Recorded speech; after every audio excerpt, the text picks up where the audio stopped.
Good evening, everyone, and welcome to the January 28th, 2014 meeting of the Westchester Township Board of Trustees. I'd like to convene the meeting at this point. Mr. Jones, can you call the roll, please? Yes, sir. Mr. Lang? Present. Mr. Welch? Present. Mr. Wong? Present. Can you please stand and join me in the Pledge of Allegiance? I pledge allegiance to the flag of the United States of America and to the republic for which it stands, one nation, under God, indivisible, with liberty and justice for all. Thank you. At this moment in our meeting, we have time for citizens' comments. We ask that in the beginning there will be no more than 5 citizens, and we ask that you keep your comments to 2 minutes or less. If you need more time, we have time at the end of the meeting where citizens can speak as long as they want. We have 2 people that have signed up. One is David Brown. David? Dave's with the auditor's office. Judy, you have a handout for Dave? Thank you, President Lang. Trustees, appreciate the opportunity to speak to you tonight about some issues from the auditor's office that might impact local residents. Number one, dog tags. The normal deadline is coming up this Friday, the 31st. They are $14, and they kind of assure your dog a free ride home if you should get out. So we encourage everyone to go ahead and sign up and get the dog tags. After the 31st, they double to $28. So no sense in incurring a fine if the sheriff's office sees your dog running loose without a tag. So we encourage people to do that. Online is a great way for us at www.butlercountyauditor.org. Very easy to find that link to the dog sales, and that's an efficient way for our office to do that. We've increased sales by 126% actually since 2009 as we've been promoting that, and now we sell about 40% online. And it's a great way to get some savings for our office and efficiencies. Westchester Township has multiple places as well where folks can get them here if they prefer to do it in person. Ace Hardware on Cincinnati Dayton, Jericho Mower Service on Regal Lane, Noah's Ark, Cincinnati Columbus, and Pet City Resort, Princeton Glendale are all agents for our office, and we appreciate their help with that. 2014 reappraisal continues. We're about 81% complete with our residential review. We are in Westchester Township, among other locales in the county. If you happen to see a car driving slowly with a yellow flashing light and auditor decals, that's us. We are reviewing just to make sure we get the grades right, the property card, and everything matches up. We have tablets. We've really improved our technology in that area, and it's making it a very efficient process. And we do continue to make strides in completing that. That is going to first impact people in the 2015 tax bill. And speaking of tax bills, the Treasurer's Office notified us the other day that they have pushed back their due date a little bit to March the 6th. They expect mailings to go out February 7th, so people are kind of wondering, and we are getting emails. That is a little bit delayed. There were some changes in state law that impacted the Auditor's Office and the Treasurer's Office, so in making everything accurate, we had to delay just a bit. So that is coming up March 6th is the tentative due date at the Treasurer's Office. And that's pretty much it. You've got full details of everything. If anybody should ask, I wanted to provide that to you and respect the 2-minute time frame. Thanks so much. David, the increase in dog tags, is that because more people are registering their dogs who weren't previously, or are there more dogs? The increase in online sales? Yes. We're promoting... Oh, that just transferred sales to online? Correct. 40% now are based on online sales as opposed to before in the mail or through our agents. We actually saw a little bit of a decline last year by 200-300 in total, and our total is from 2012 is listed on here. We did have... let's see, what is that number? We sold 38,000 tags in 2012. So that's a little bit lower than we were prior. I think we were at 38,100. So we tend to be right in 37 to 39. I don't think we've hit 40 yet, but we're right in that area generally every year. But we do ask people to do it online. Yeah. Thanks so much. Thank you.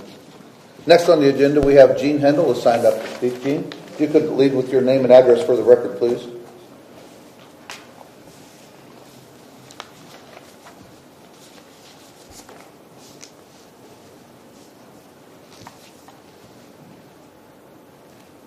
Gene Hendel, 6061 Eaglet Drive in Westchester.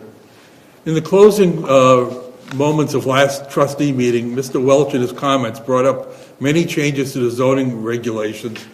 And my question is, before any regulation changes are made, I think we should have input from the zoning department to make wholesale changes. They were put in for a reason, and to make changes, I hope these weren't campaign promises he wants to fulfill to people. That's. Thank you, Gene. Thank you, Gene. Anybody else like to approach the board at this time? Seeing none, we will move on. I will entertain a motion that we approve trustee minutes of October 22nd, 2013. I so moved. I have a motion. Do I have a second? I'll second. I have a motion and a second. Discussion? Roll call? Mr. Lang? Yes. Mr. Welch? Yes. Mr. Wong? Yes. I'll entertain a motion that we approve trustee minutes of November 12th, 2013. I so move.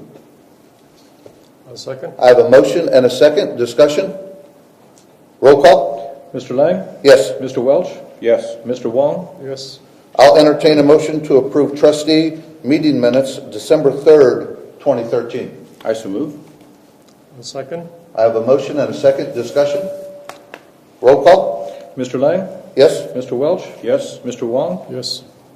Item D, I'll entertain a motion to approve an addition to a lighting district in the Grace Meadows subdivision, Phase 2C, as illustrated in the attached plan documentation that was sent to us by our fiscal officer. I so move. Second. I have a motion and a second. Discussion? Roll call? Mr. Lang? Yes. Mr. Welch? Yes. Mr. Wong? Yes. I'll entertain a motion to approve payment of bills. Also move. I'll second. I have a motion and a second. Discussion?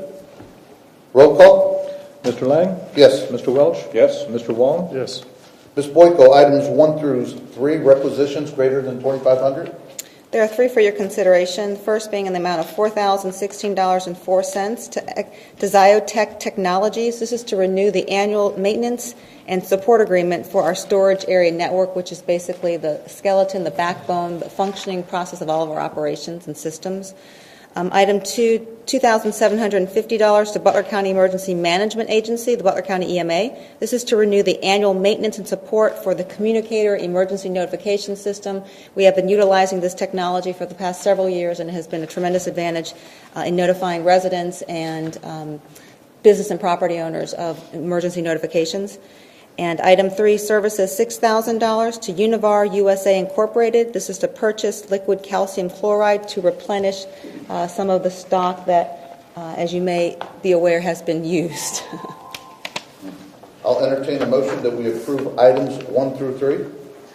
So move. I'll second. I have a motion and I have a second. Discussion? Judy, on the $4,016.04 for X10 Technologies, I see that that's there are 3 parts to that, and one of them is for the premium hardware support, and there's also software maintenance. Is there a certain response time which is part of this, like, on site within an hour or within 24 hours? Yes. We do have we have priority because a lot of the system is relative to public safety, and so I believe it is a response within 6 hours, and then beyond that, for priority, our inquiries are listed as priority. I think we have our first one is within 6 hours, and the next within 12 hours. It's all based on the priority driven. Okay, so we do pay for some of that prioritization. So I imagine they have a number of different programs that are available, whether maybe a standard, a premium, and whatnot. I don't believe so. I think it's based on the use. Okay. When you talk about a standard or premium, it sounds like it potentially is discretionary.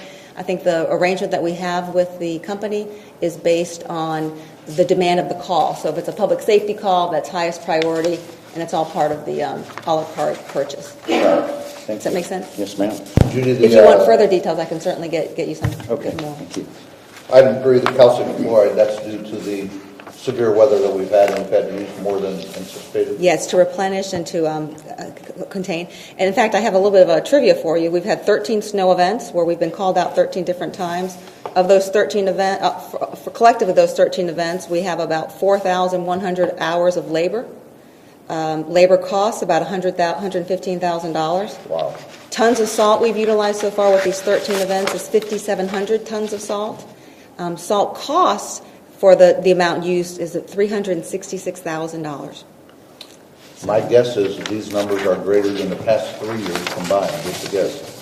I think you're probably very accurate on there. I know the last 2 winters have been mild. The previous third year, I think we had a little bit of incidents, but this certainly has been what we haven't spent on salt the last 2 years. We certainly are spending this year. How are our salt supplies? We're good. We're good. We have actually orders in so that we can kind of replenish the bins that we currently have, but we feel pretty confident that we are stable and very secure in the amount of salt we still have. Good. I know there's a shortage out there. The company that does our homeowners association is very short, and they're only putting salt on critical areas just because they ran out.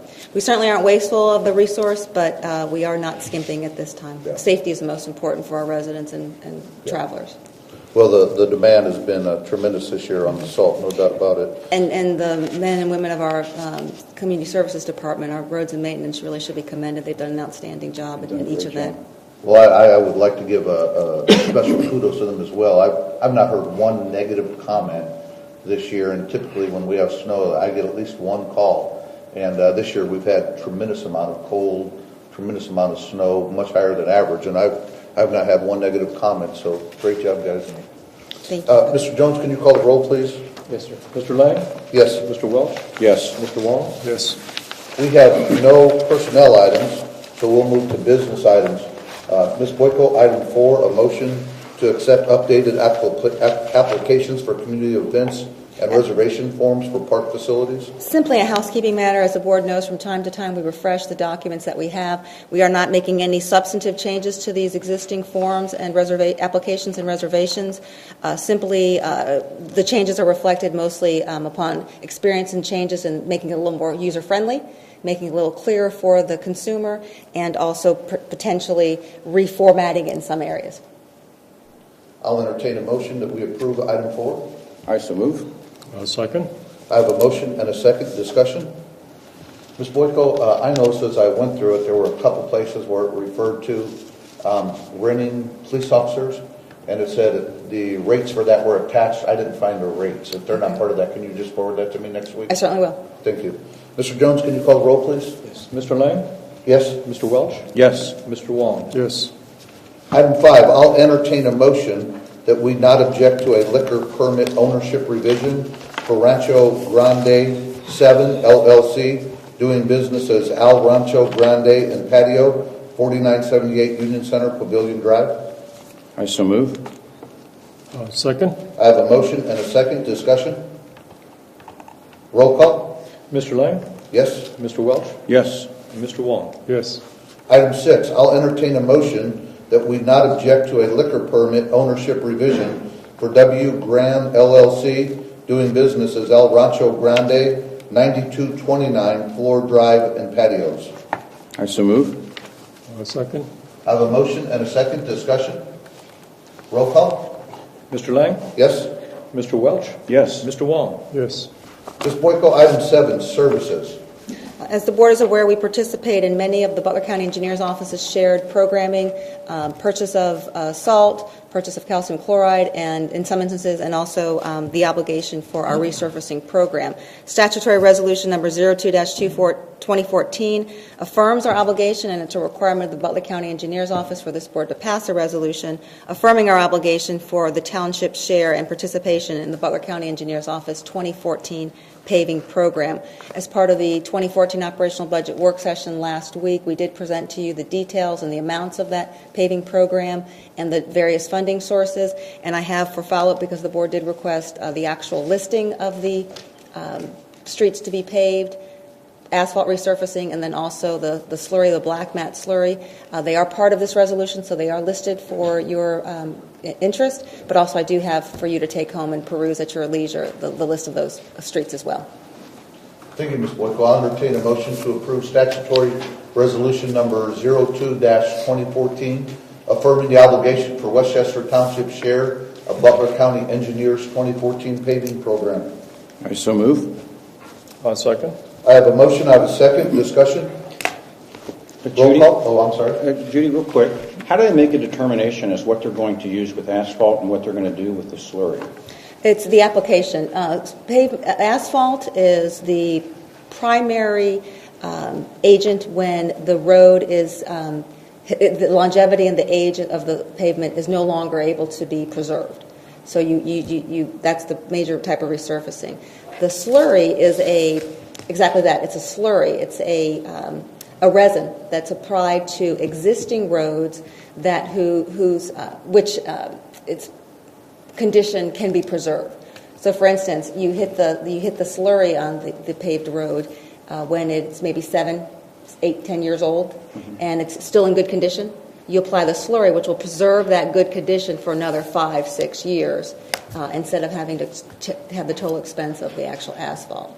I see. So it prolongs the preservation of an existing condition of a roadway. And this is all, I guess there's a crack ceiling that you put down? Yeah, that's also prior to either application. Okay, well, thank you. For perspective, we're going to pay approximately 10.2 miles of township roads at a cost of $1,915,742. Approximately, we're going to slurry approximately 6.7 miles of roads for a cost of about $230,000. So it's a tremendous cost savings. The quality isn't quite the same, but tremendous cost savings. We can make our dollars stretch quite a bit further. And it extends the good condition of a roadway even longer. Right. Yep. I already have a motion and a second. Mr. Jones, could you call the roll, please? Yes, sir. Mr. Lang? Yes. Mr. Welch? Yes. Mr. Wong? Yes. Item 8 is our first reading. This is a first reading for resolution number 3, 2014. We're going to have a public meeting at 7 o'clock, and this first reading is going to be part of that public meeting. Public hearing. Pardon me? Hearing. Public hearing here at 7 o'clock. So we're going to put this on hold, the first reading of this, until our public reading, our public hearing. So at this point, we are at citizens' comments. Are there any citizens that would like to approach the board? Mr. Morris, if you could lead with your name and address for the record, please. Mark Morris, 88760 Blue Drive. Tonight I'm doing a follow-up to the meeting that I spoke at on January 14th, where Catherine Stoker made allegations against Bruce Jones about sending out an email that she claims is confidential, and then at such point she actually entertained a motion and they voted to refer all the information over to the Butler County Prosecutor's Office and the Ohio Ethics Commission against Bruce Jones. Also during at that meeting, I presented video evidence and written documentation evidence showing Trustee Wong and former Trustee Stoker each reading from legal opinions during public meetings. The thing we didn't know is if those legal opinions were deemed confidential or not.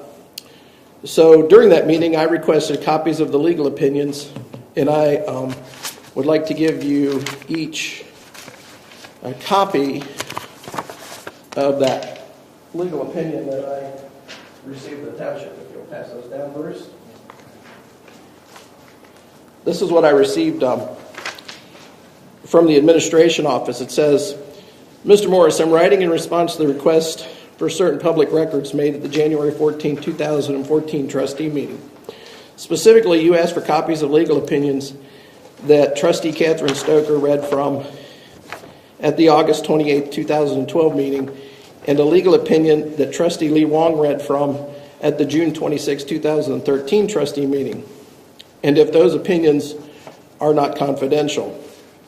Then it goes on to say that our law director advises that the referenced legal opinions are protected even though excerpts were read at the public meetings.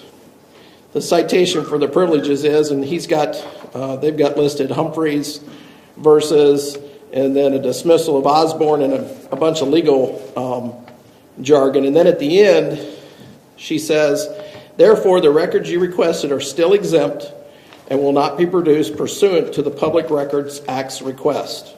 And this came from Patty Tiffany, the administrative assistant. So now that we have, I've got written communications presented this evening, along with the video and the written documentation I presented at the 14th meeting. clearly shows that those legal opinions former trustee Stoker and current trustee Wong read during public meetings were indeed deemed confidential by the township's law director. In light of this new information I've presented tonight, along with the information presented at the January 14th meeting, Mr. Lang, as president of this trustee board, you have no choice but to ask for a motion from this trustee board and a vote to refer former trustee Stoker and current trustee Wong to the Butler County prosecutor and the Ohio Ethics Commissions for the same breach of confidentiality they voted for against fiscal officer Bruce Jones at the December 17th meeting. Thank you. Thank you, Mark. Any other citizens or business owners would like to approach the board? Last call. Anybody else like to approach the board? Seeing none, we will close citizens' comments, and we have no second readings tonight, so we'll move to discussion items and elected official comments. Ms. Boyko, you have a few items for discussion? I do, Mr. President, but point of order, and certainly not suggesting that the board do this, but just making this acknowledgement.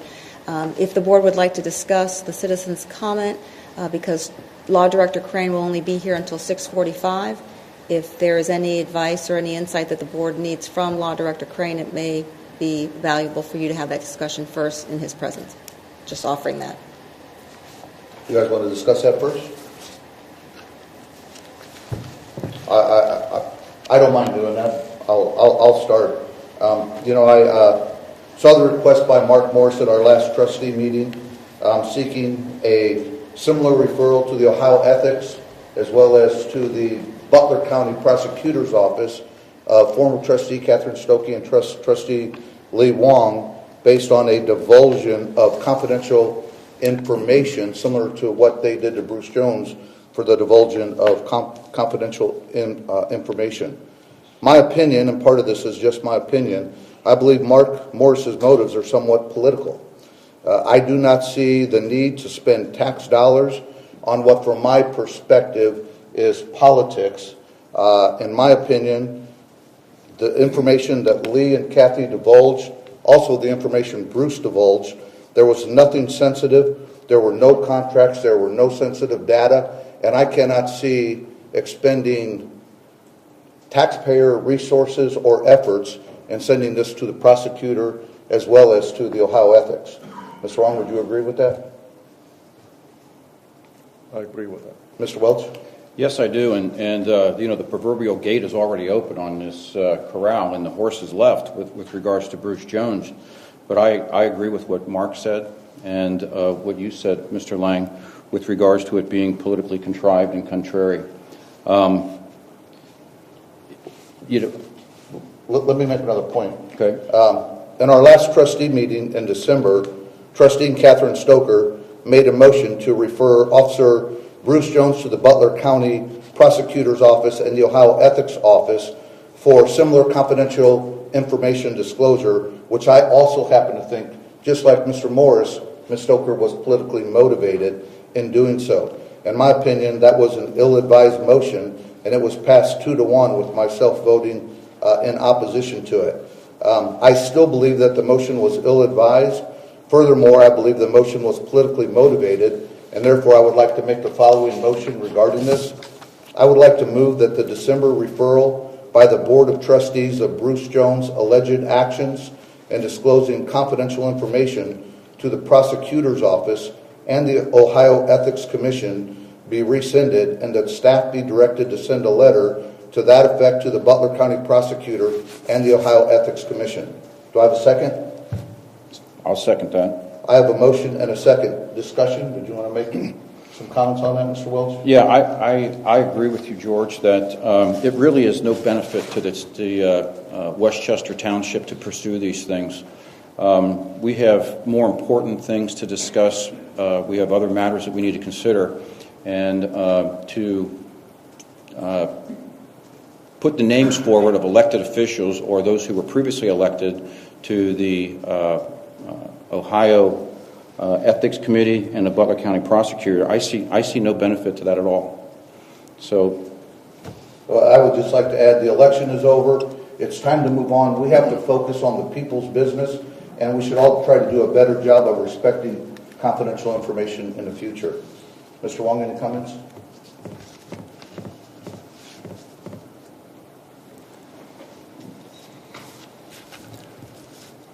I believe there is a conflict here for me to vote yes or no. Because I feel that as an elected person, I hold myself accountable for what I do. And therefore, I'm going to abstain in this matter. Okay. Mr. Jones, can you call the roll, please? Point of order, Mr. Westphal. You mentioned in the motion that you want staff to send a letter. Yes, so let me read the motion again. I move that the December, and I'll give you a copy of this. But I just want a point of order, just because the initial submittal to those two entities, was made by the law director. So I guess I would assume the law director is part of staff. Okay, just want to make sure clarification. Outside, but Thank that you. would be acceptable. Okay, thank you. Mr. Jones, can you call the roll, please? Yes. Mr. Lang? Absolutely. Mr. Welch? Yes. Mr. Wong? Abstain. Ms. Boyko, you had a few items for discussion? I do. The first being properties with structural deficiencies. There are two properties in the vicinity of Maud, 6975 Tylersville Road and 7911 4th Street. As I previously briefed the trustees, the Community Development Department noticed that there are two structures in Maud, a single-family residence and a detached garage/barn shed at two different locations, and the locations that I just cited. And these two structures were determined to be structurally deficient, in disrepair, and unsafe. The Butler County Building Department and the Westchester Fire Department have inspected the structures and have attested to their unsafe conditions. For the last few months, the Community Development Department has been working with the respective property owners or a family member.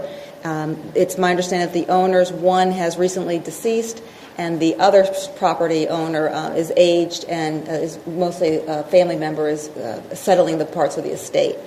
We've been dealing with these family members to abate the deficiencies. However, to date, the structural deficiencies have not been abated, and since the initial attention to the matter were brought to the property owners, the detached barn garage has collapsed. And so at this time I'm not asking the board to decide to demolish these structures based on the statutory regulation of ORC 505.86, but rather requesting that the board's consideration that if with the continued decline of these structures on these properties, would like the board to consider conducting a public hearing to proceed and process with potential demolition of these properties. It's my understanding through the discussions with the property owners or the family member of the property owners, the members are not objecting to the process of potential demolition, and it's my understanding that they are aware of the assessments that would be applied to the property, and at this time they don't have the financial wherewithal nor perhaps the interest to make the repairs that are necessary, and some of them are so far dilapidated that the repairs are just too costly. So we request the board's consideration to schedule this or to conduct a public hearing, and if the board's pleasure and its direction would suggest a date of February 28th, your February 28th meeting to process this public hearing. February 28th. I have no objection with that. Mark? No, sir. No objection. Judy, there's also, I only know this because I walked the property. There's one on Lawrence Drive where the mosque was going to use it to cut through. The roof is caving in. I mean, I don't think there's any hope that that property could be repaired. I don't know if we've looked at that one, but I've not looked at the one on Tylersville or on 4th Street. We certainly will take a I'd look. be surprised if they were in worse condition than this one. Okay, we'll certainly take a look at it. And the Community Development Department is very familiar with that property just because I'm of sure previous they are. BZA case. So I'm assuming that it's either the process or there are some things that potentially the existing property owner, because I believe the mosque had some interest in removing some of the structures on that site. So we will, I'm sure we will you're right follow up about with that statement. But we'll follow up with that. Great, thanks. Okay, so proceed. We'll hear that on February 28th. Operational budget? Oh, Judy? my apologies, it's the 25th. Oh, thank you, Patty. No meeting on the 28th. That's That right. would be It's a Friday night. I was just mimicking this month. Okay. The operational budget, as summary, last week, staff presented the 2014 operational budget in a work session to the Board of Trustees covering all major funds. We provided insight for revenue assumptions based on the current economic conditions and anticipated demands on local government services for this year and beyond. The 2014 operational budget reflected what I am interpreting as the board's primary focus: police, fire and EMS, infrastructure, while still planning for our future liabilities as an employer and considering market increases in fuel, utilities, healthcare, and other costs of doing business line items. In order to address the demands of the aging infrastructure and to continue to build the sustainable infrastructure fund, I wanted to ensure that the board acknowledges that we will see for the next several years supplements or transfers made to the Roads and Bridge Fund in order to accommodate some of these resurfacing and paving infrastructure improvements and repairs, et cetera. And that you will see general fund operational budgets to be they will demonstrate expenditures greater than revenues. So, and I think in today's economy, it's hard for consumers to acknowledge that you're spending more than you're bringing in. But again, we strategically and specifically built up the carryover the last 7-8 years so that we could implement this long-term sustainable infrastructure plan and see some of that carryover be spent on maintaining the infrastructure, which is a critical asset for our community's property values. So I just wanted to make sure the board does acknowledge and is aware of that. Additionally, as the economy continues to struggle and Westchester matures, the board knows that we're making every critical effort to focus on sustaining the property values of Westchester, not only through focusing on the economy, keeping it strong by the promotion of development and retaining companies and businesses, but also maintaining a marketable workforce, and again, preserving the property values of kind of an aging and maturing community of infrastructure. The last thing I wanted the board to recall and acknowledge is that the operational budget presented does not represent individual expenditures or encumbrances, so you are not approving any expense, and obviously anything $2,500 or anything greater than $2,500 comes to you separately and independently for your approval, for your subsequent approval. So even though we look at the operational budget in its totality, it is not an approval by that board in any way to approve any expense specifically. And lastly, that the board, traditionally you have not formally voted on the operational budgets. However, I didn't want to make the same assumption that you will continue that practice with a new board, and would just need feedback from the board if you would like to change how we've currently presented and operated with the operational budgets, or if you would like, if you're comfortable with the presentation and the understanding of how we've practiced and implemented those budgetary practices.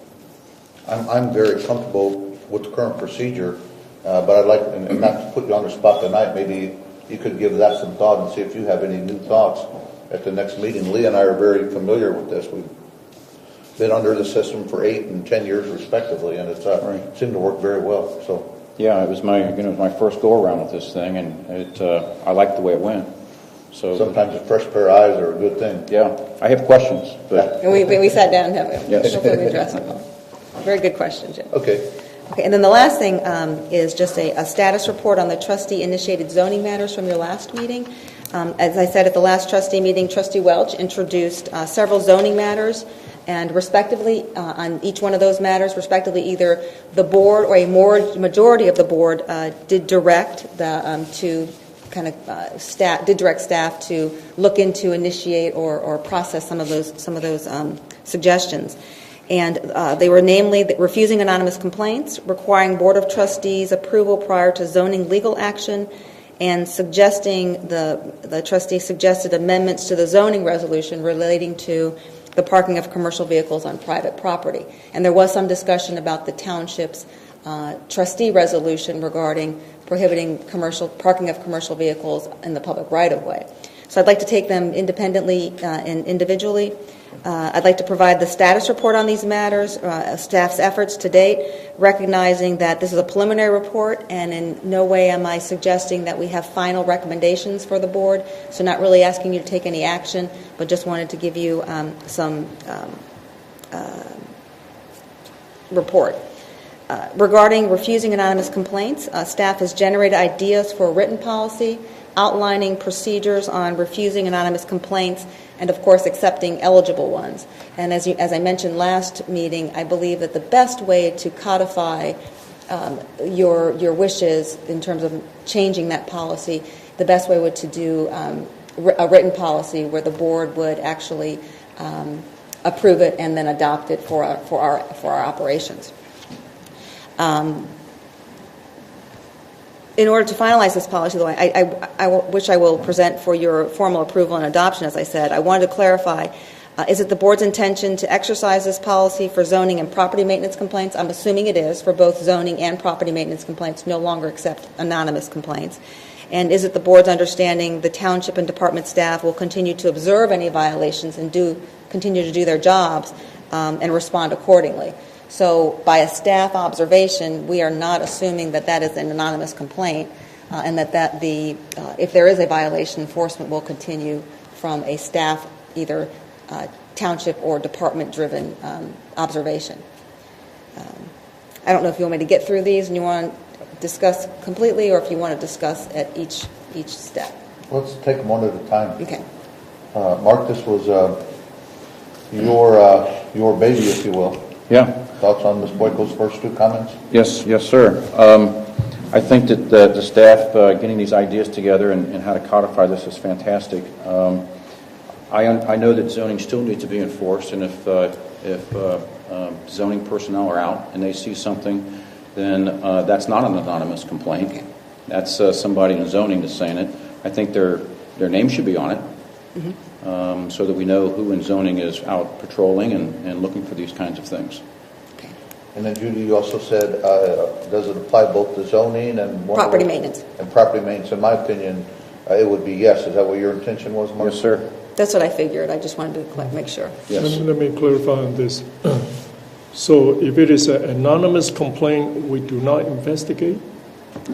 We do So not. basically- We do not accept an anonymous. Well, that is Do not the, accept? that was the direction of the board, to research and to look into that. And so, in order for me to formalize the policy and bring it back to you for your approval and adoption, I'm clarifying that anonymous complaints, yes, would no longer be. We don't even reply or Correct. Well, respond. Again, I don't want to say that we have the policy completed, but we're thinking in generating these ideas, we're thinking that the policy would contain that if someone does submit an anonymous complaint, and either it's through a phone call, we can let them know we cannot accept this complaint. If you would like for us to Put your review name this, on it. please submit it, or go to the website and fill out the complaint form.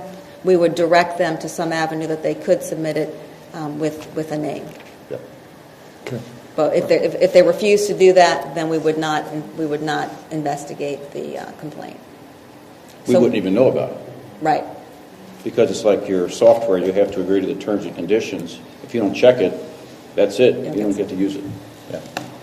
Is this your Adobe example? Yes. Okay, so I think I'm clear on that. Okay, and then regarding legal action, I did share there are three categories. At the last meeting, I did share there's kind of three categories where one would assume some formal legal action or some form of a legal action, and we referenced Area 3 courts, initiating legal action, or defending any action that's brought against the township. So I would like to break those down into three categories. After further review, it was advised by our zoning attorney that Area 3 courts is really the next level of enforcement. It is not legal action taken against, it's only the next step in enforcement.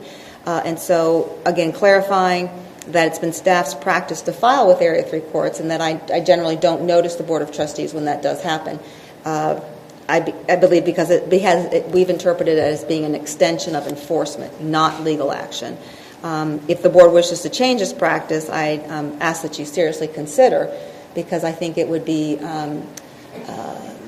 challenging for this board to get involved in the enforcement aspect of an existing complaint which is Area 3 and not deemed to be legal action.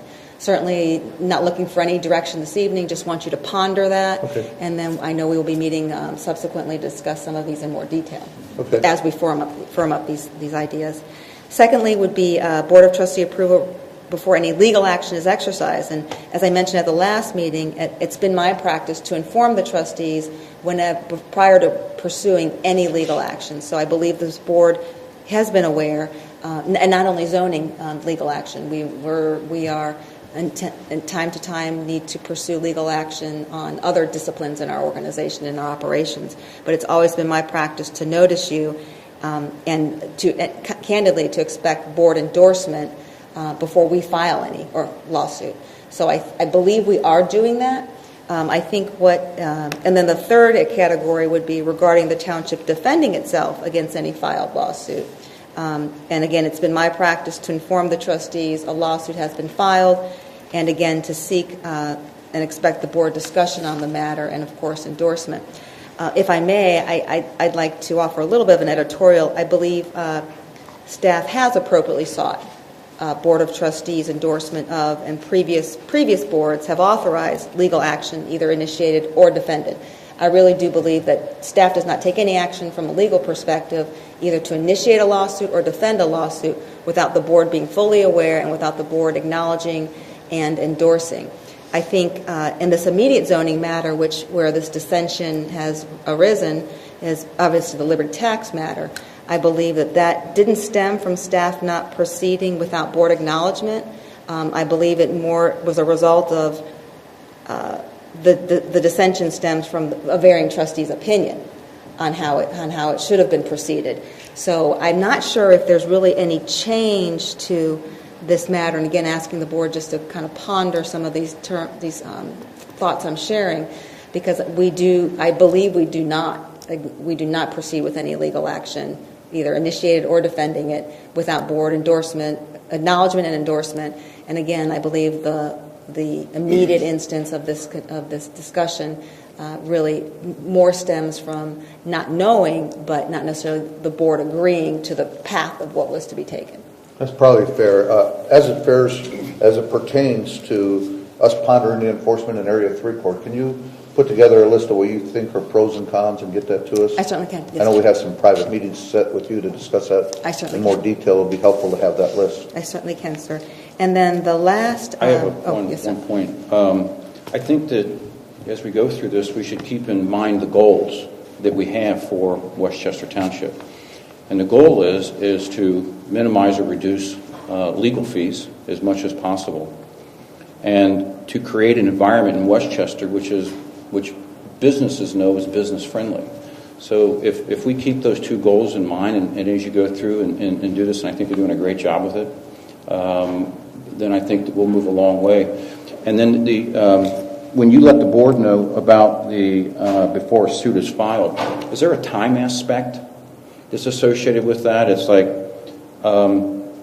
we're going to file a suit, and there's no time for discussion, or there's no opportunity to get in there and possibly work things out? Well, yes, certainly there is time to discuss. We don't file unless the board authorizes the filing of that. We don't do a formal vote because obviously pending litigation, current litigation is an appropriate and eligible discussion item in executive session. And so that's where all of your discussions on litigation is discussed. And there's no formal votes are not allowed in executive session. So there's never a formal vote, and you don't come back out and vote to proceed with that.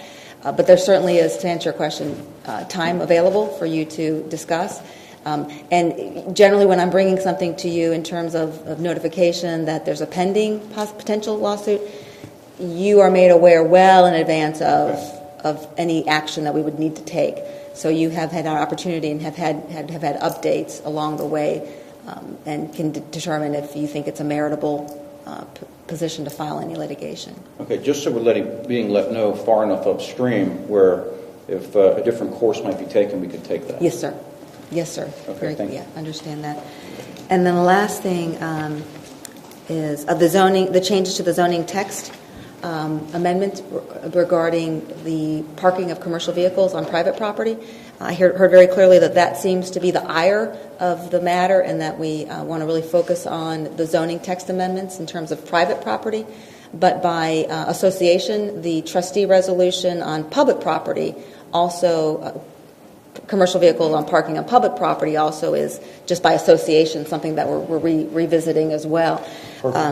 So with that, we've generated ideas on zoning text amendments and the process the Board of Trustees must follow to initiate the zoning text amendments. And also we talked about, because the text amendment process is 4 or 5 months before it's actually implemented and codified, we talked about potentially a moratorium on enforcement of commercial vehicles on private property while that process is initiation of text amendments is ongoing. So we are we're generating ideas on what that moratorium resolution looks like, plus the text amendments. Certainly we'll present something to this Board of Trustees before we make any assumptions that it's achieving your desire. So I wanted to just give you an update on that. Now that's going to take a little bit of time. We're doing some research. We're trying to collect some language that we think addresses your desire, and we want to be able to present that to you to make sure we got it. So we will have something for you within the next couple of weeks.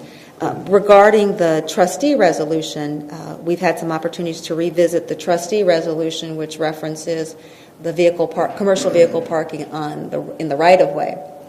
And we being police, fire, community services, and wanted to just make the board aware that regarding that resolution, the Public Safety and Services Departments maintain the importance of having some limitation to commercial vehicle parking on the public right-of-way and the public roads, just because of the accessibility and getting public safety vehicles and township maintenance vehicles to the areas.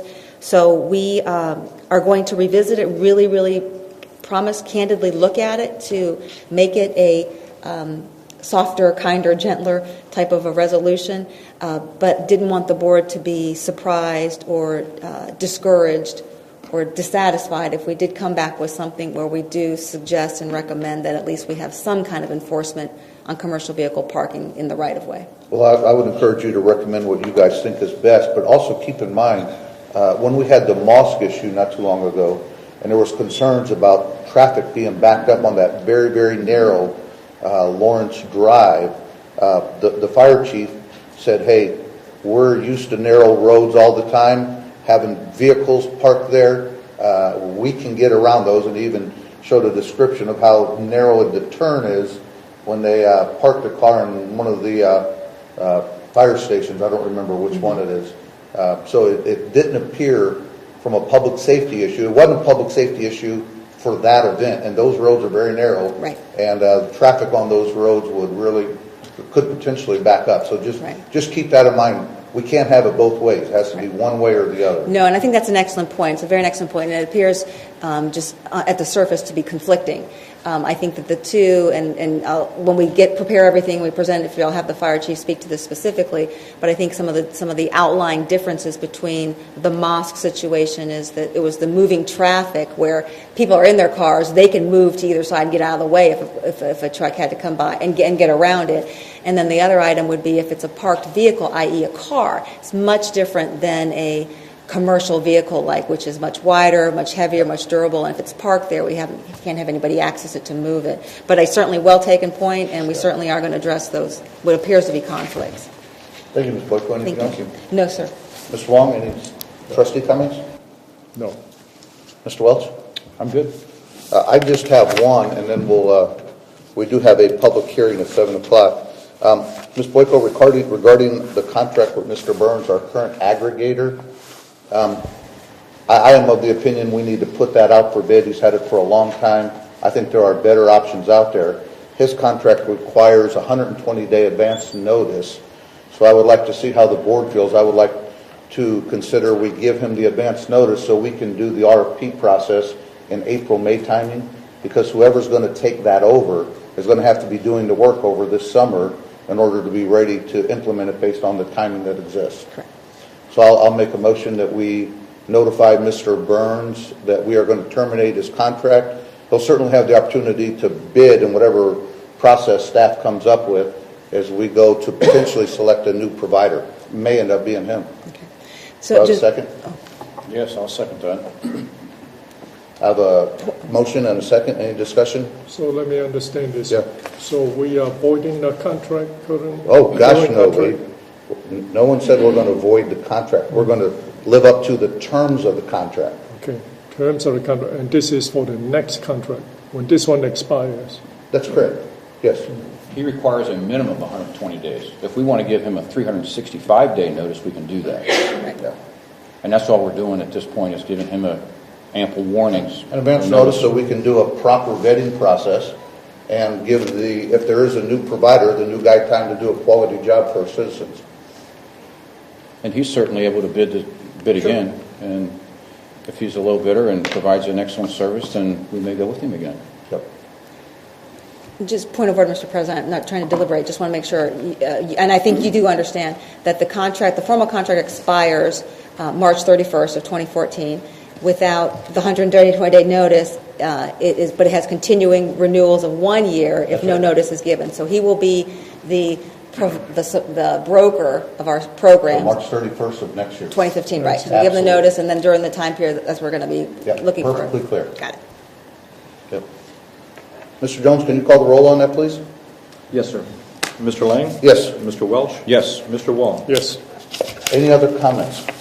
Seeing none, we will adjourn our meeting. Mr. Lang? Yeah, I'm sorry, Bruce, not sorry. Last time we changed to allow elected official comments. Bruce, please accept my humblest apology. That's quite all right. No disrespect intended, Mr. Jones. It's quite all right, and I otherwise had no intention of making any comment whatsoever until the developments earlier this evening and the action taken by the board. I do appreciate that this board, a majority of this board, again, is acting to put political vengeance and vile behind it. And I appreciate that it enables this board to be focused on that which advances the best interest of the community. And with respect to saving legal fees, I'm the one who put the spotlight on legal fees to begin with, and that was the issue, apparently. Well, you certainly know I'm all in favor of saving that money. But I got to tell you, I take some exception on several levels. One, to suggest that we need to do a better job with respect to handling confidential information. I can appreciate that in the most general terms, but in the specific terms with what we're talking about tonight, we're talking about three legal opinions, that deal with the role and function of an elected public official. And I suspect that it's the routine practice to deem everything that comes from our law director confidential. And perhaps it lacks discretion. It may otherwise it might constitute an overreach. And it does so without considering the public interest. Now, you made the comment, Mr. Lang, that none of that which was communicated was sensitive. We divulged nothing that was,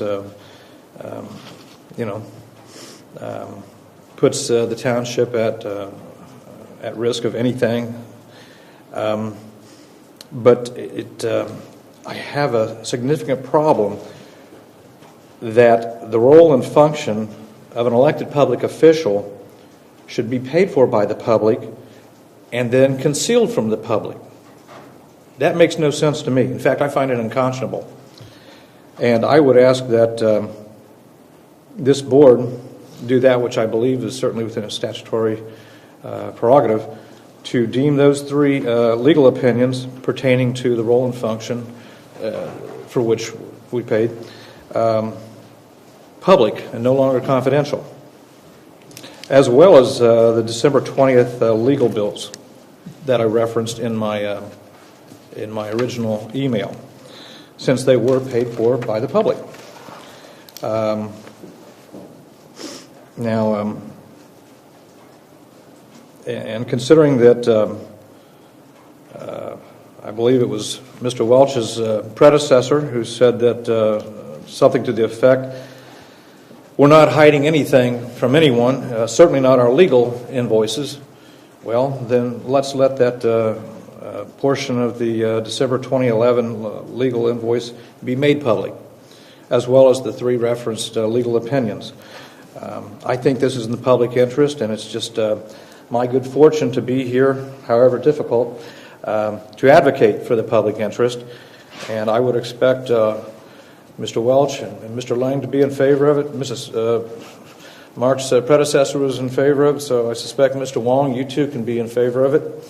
And would ask that you act to make those 3 legal opinions deemed public, as well as the December 11th, 2011 legal invoices. I will take your request under consideration, give it some thought, talk to the law director, and we'll bring it up in 2 weeks or at our next meeting. Any other comments, Mr. Jones? With that, I'll entertain a motion that we adjourn our meeting. I so move. 1 second, we're coming back. Yeah, I have a motion and a second. Discussion? Roll call? Mr. Lang? Yes? Mr. Welch? Yes. Mr. Wong? Yes. We are now in recess for about 40 seconds, at which time we will open our public hearing. Good evening. I'd like to declare the public hearing open for zoning change case resolution number 203-2014, approving a major change to the Beckett Ridge PUD for case reading number MC04-13, Steggy Residence, and that will be read during the public hearing. Brian, can you have a presentation for us? Thank you. As you mentioned, this is case before you this evening is case MC04-13. This property is located on the north side of Westchester Road, approximately 325 feet west of Cincinnati-Dayton Road, just across the street here from Township Hall. The applicant is requesting a major change to the Beckett Ridge Plan Unit development. The applicant this evening is Dorothy Johnson. Here's an aerial showing the boundaries of the entire Beckett Ridge residential plan unit development. This property was rezoned to residential PUD back on June 5th, 1975 by the Butler County Board of Commissioners prior to the township assuming zoning control within the township. As you can see, it's quite large. It extends all the way over to State Road 747 to the west, to Tylersville Road to the north, portions of Westchester or Union Center Boulevard, and down to Westchester Road in the south. It extends to the east, just short of Cincinnati-Dayton Road. And the property in question this evening is all the way in the southeast corner of the Beckett Ridge PUD, and the only portion that extends east of I-75. Here you can see the portion which is the Saratoga Farms portion of Beckett Ridge. This the preliminary plan for Saratoga Farms was approved in April 3rd, 1987, also under the approval of the Butler County Commissioners.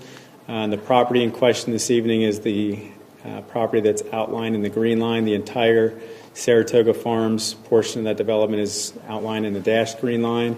And this property was identified as open space with the original development of Saratoga Farms. And here's just a different aerial perspective. This is Westchester Road just to the south of the property, Cincinnati-Dayton Road just off to the east. This is Township Hall just at the bottom of the slide there. The applicant, as I mentioned, is proposing a major change to the plan unit development for the addition of one single-family residence on the property. And the location, you can see here, it's the southwest or southeast corner of the property. Once again, this is Westchester Road, so just to the north of Westchester Road. The access is being proposed off of the alleyway that goes there, so no additional curb cuts along Westchester Road are being proposed with this request. Since this residence is being proposed on open space or land designated previously for open space, this is considered a major change by the Westchester zoning resolution.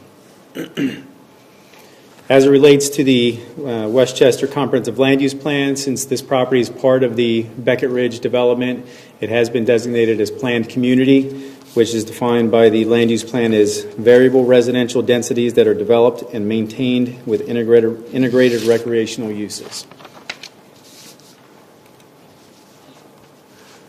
Saratoga Farms, the original plan provided 52% open space, which is 40.1 acres.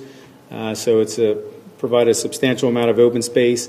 If the entire parcel would be eliminated from open space, which the applicant is not proposing to do, but if it was, that would still leave 44% open space, which is well above the open space requirement in residential planning developments.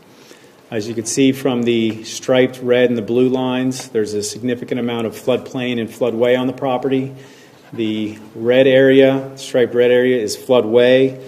Staff estimates that 1.7 acres of the total property is designated as floodway, and the blue striped area, mostly on this side but a little bit on that side as well, is 3.36 acres designated as 100-year floodplain.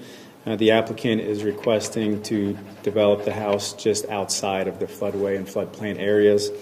Any development within the floodplain would have to meet the Butler County FEMA regulations as enforced through the building department.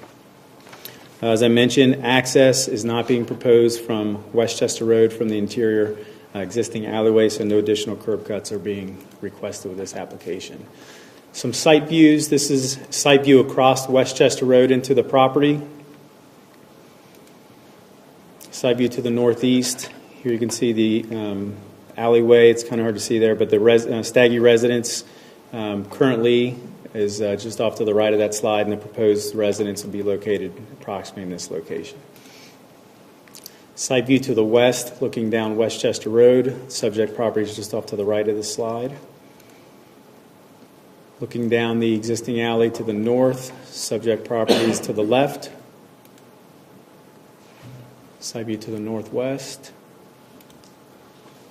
Looking back to the east toward the Cincinnati-Dayton Road, Westchester Road intersection. Back to the south toward Township Hall to Westchester Road. And approximately where the house is proposed, side view to the south also back toward Westchester Road. And then back to the east to the existing Staggy residence.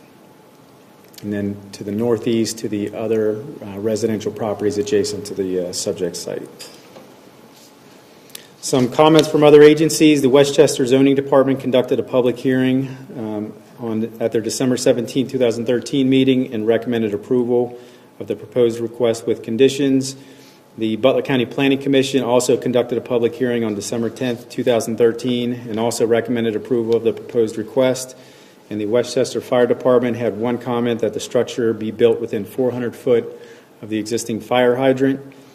Tonight is the first reading. At the second reading, the trustees are to accept the Zoning Commission's recommendation of approval, approve with modification, or deny the submitted major change to a PUD request unless additional information is necessary. I'd be happy to answer any questions at this point in time. I know the applicant is here as well. Thank you, Brian. Any questions or clarifications for staff? I have one quick question for staff. Being so close to this 100-year floodplain, is flood insurance either considered to be responsible or is it required? I don't believe it's required unless you're actually building into the 100-year floodplain, but I don't know. I'm not an insurance expert, but I believe you just have to be in it to be required to get it. Other questions or clarifications, Mr. Wong? Can you point out where is the creek on the north side of the property? The creek would run right through here, right through the red area, the floodway area. Okay. What's the size of that parcel of land? The size of the house? The parcel of land, the lot. Oh, the parcel, it is 6.474 acres total. For a single family. For one single family residence. Other questions or clarifications? Seeing none, does the applicant have a presentation at all? Roger, if you could give us your name and address for the record. I'm Roger Saggy. I live at 6450 Westchester Road. You saw it on the pictures that Brian had on the screen here. In the big white house right across the street here in Westchester. We were blessed to be able to buy that land in 1989. Beckett Ridge was under some kind of court order to liquidate some of the smaller pieces that they weren't going to be able to use. And so we were able to acquire that, and we've just held on to it. We're going to have to move our garden, assuming this goes through, but we can do that. Our daughter Ginny and her husband Doug, who is now a pathologist at the Westchester Hospital, have finally moved home after a number of years of schooling and 10 years in Lexington, Kentucky. And I know she wanted to have all of our grandchildren here see government in action. So that's why you got the kids here too. But anyway, we would like very much to enable Ginny and Doug to build a residence there across the alley from us, and be close to home, and we're just that's our goal. We've been waiting a long time for them to come home, and now we'd like very much for them to live close by. So we'll be happy to entertain any questions you may have of us. And Ginny is right here. This is our daughter Ginny, Dorothy Johnson, but her middle name's Virginia, so she goes by Ginny. Thanks, Roger. Any questions? Mr. Wong, Mr. Welch? Family really grows in Westchester. Roger, And by the way, they're both 1987 graduates of Lakota High School. Wonderful. And 1991 graduates of The Ohio State University. I have 2 questions. One, can you introduce us to each of your grandchildren? That's the daughter. Okay. Or we'll let Donna introduce the children? My name is Dorothy Johnson. I'm sorry. And I guess I'm the applicant. And we homeschool our children, so this is a field trip for them. And go ahead and stand up, guys. We have Sydney, who is 11. Philip is 7. Virginia is 9. Bradley is 5. And Natalie is almost 13. And our oldest son is at home. He is 16.